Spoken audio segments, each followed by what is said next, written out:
राजा विक्रम बहुत पावरफुल थे। उनकी प्रजा उनसे बहुत प्यार करती थी। विक्रम न्यायप्रिय थे। वे हमेशा सच का साथ देते थे। राजा विक्रम को युद्ध कौशल में महारत हासिल थी। वे अपनी प्रजा की रक्षा के लिए हमेशा तैयार रहते थे। उनके पास एक मैजिकल तलवार थी। ये तलवार उन्हें हर युद्ध में विजय दिलाती थी।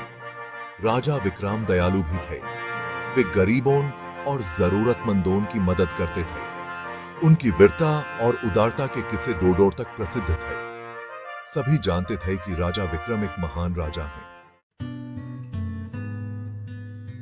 रानी शशिकला बहुत बुद्धिमान थीं। उनकी सुंदरता उनके गुणों के आगे फीकी थी। रानी शशिकला को शासन चलाने की अच्छी समझ थी। वे राजा विक्रम को अच्छी सलाह देती थीं। रानी शशिकला बहुत साहसी भी थीं। मुश्किल समय में वे घबराती नहीं थीं। वे हमेशा शांत रहती थीं। रानी लोगों से प्यार करती थीं। वे हमेशा उनकी भलाई के बारे में सोचती थीं।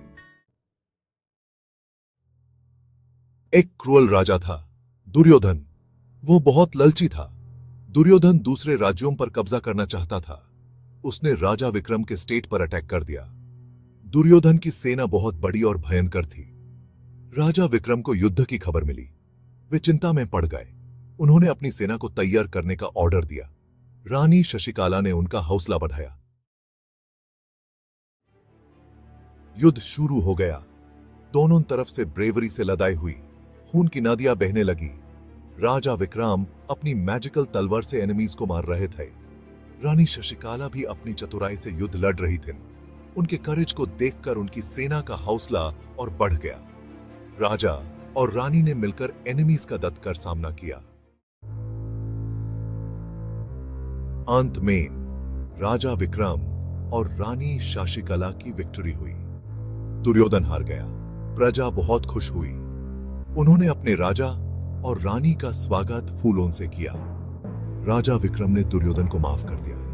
उन्होंने यूज अपना स्टेट वापस जाने दिया। युद्ध खत्म हो गया था। शांति स्थापित हो गई। राजा विक्रम और रानी शशिकला ने मिलकर स्टेट में खुशहाली लाई। उनकी कहानी एक एग्जाम्पल बन गई। ये कहानी बताती है कि ट्रू करेज और लीडरशिप क्या होता है। ये भी बताती है कि जब हस्बैंड वाइफ एक साथ हों तो कोई भी चैलेंज बड़ा नहीं होता।